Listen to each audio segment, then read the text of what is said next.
Aletheia, actuation cognitive. Passage philosophique et anthropologique de la puissance à l'acte. L'aletheia, la recherche de la vérité, d'après Aristote. Joe Nanou, 2009.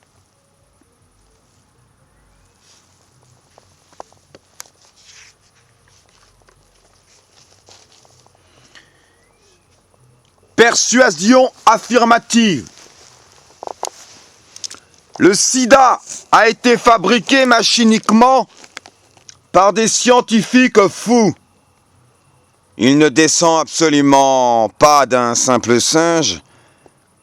Il est le virus de l'ethnocide, voire de l'anthropocide de l'humanité. Il a été conçu par des chimistes, des biologistes, des médecins de la génétique, par les Américains depuis les années 40, année à partir de laquelle on constata le premier sidéen. Secret militaire oblige. Parcourir le temps.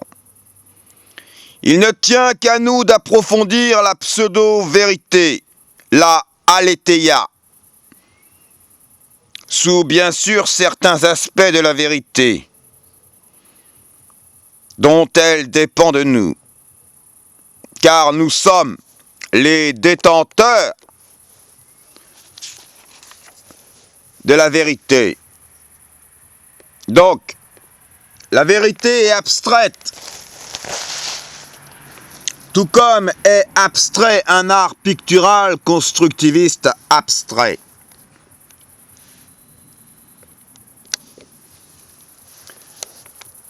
Fait de vérité. La vérité est en pragmatique un paradigme. Or, il faut sortir du paradigme pour rencontrer une toute autre vérité. Cette vérité est le relativisme culturel anthropologique dénué de paradigme pragmatique du langage logique déontique. Car ce qui nous enferme, enclose, dans l'intérieur de nos croyances, c'est la limitation des connaissances ordinaires. De fait, les connaissances ordinaires appartiennent à chacun d'entre nous. Ici là même, où la raison fut découverte, l'on sait qu'elle ne vient pas du néant. Puisque, que quoi? Que le néant n'existe pas. La contrée étrangère, l'amour perdure-t-il? L'amour perdure-t-il?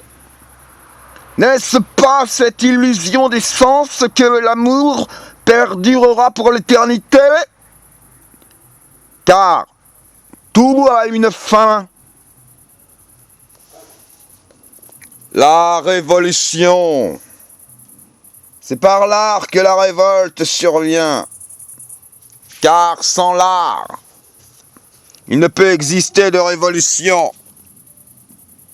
Donc, la révolution se construit dans les multiples structures empiriques, mais aussi irrationnelles, que nous offre la culture du postmodernisme esthétique critique, évidemment.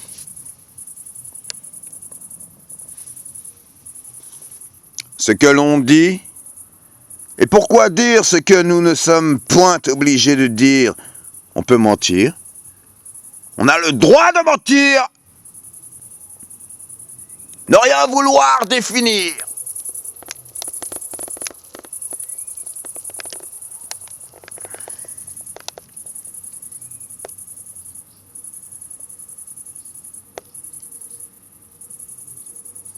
Ce que signifie le terme définir, c'est la locution suivante. Recadrer.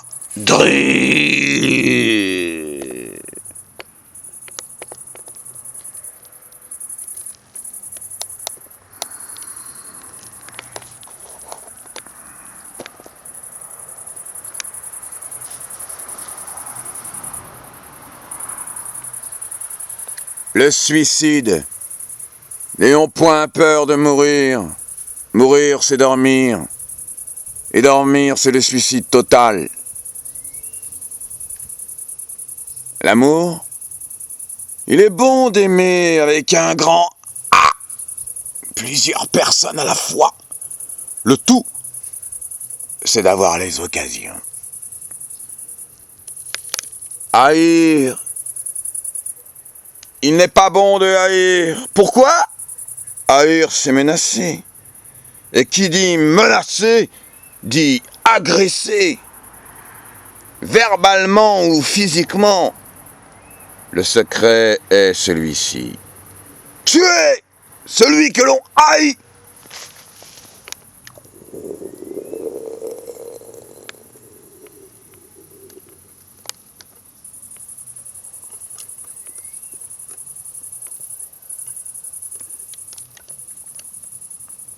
Baiser. Baiser quoi? Qui? Une main, c'est plus ravissant. Tendre.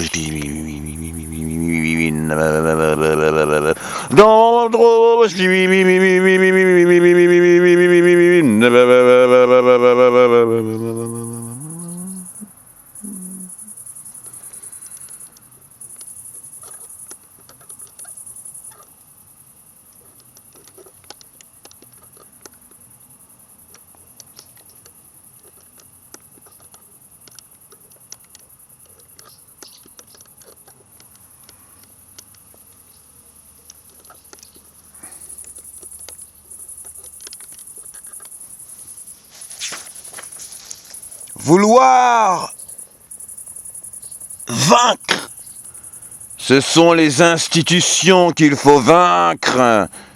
Tu achèves les institutions.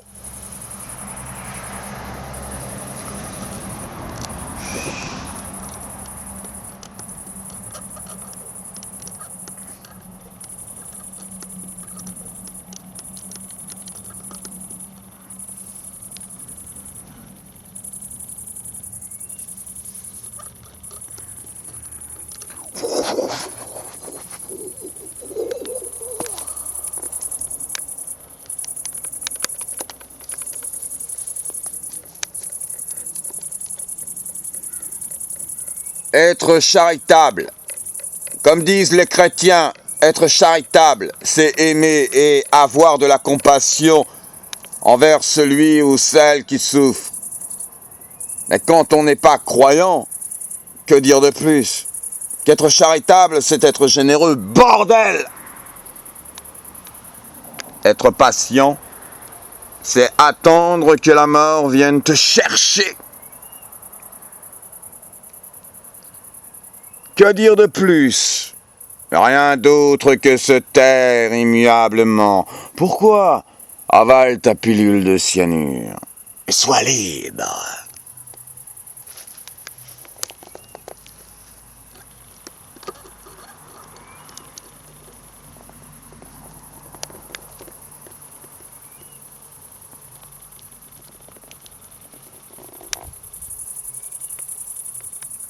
L'incertitude.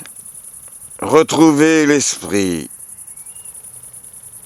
Car l'esprit est l'épiphénomène de l'âme. En ce qui consiste que l'âme est aiguisée comme un poignard de pirate ou de brigand à l'avion.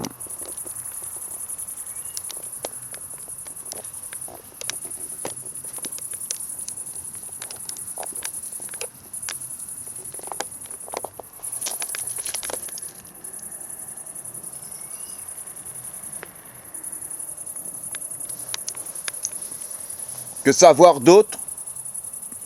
Rien, sauf que l'on vit. Et vivre, c'est payer ses dettes. Alors la vie ne mérite pas d'être vécue de telle sorte. On lui doit un recours à la charité et à la solidarité. Mais quelquefois, il arrive que cela ne marche pas, ne fonctionne pas comme on voudrait que cela fonctionne. Alors, tout s'arrête et tout doit recommencer humblement. humblement en pensant à l'âme de la volition. Autodestruction. C'est la bienséance de l'âme, et le corps, quant à lui, est un épiphénomène de l'âme. Car sans l'âme, il ne peut y avoir de corps. Donc, à cet effet, l'âme est le phénomène vital qui régit notre pauvre corps fatigué. Mieux vaut se pendre si l'âme devient l'épiphénomène du corps. La poésie.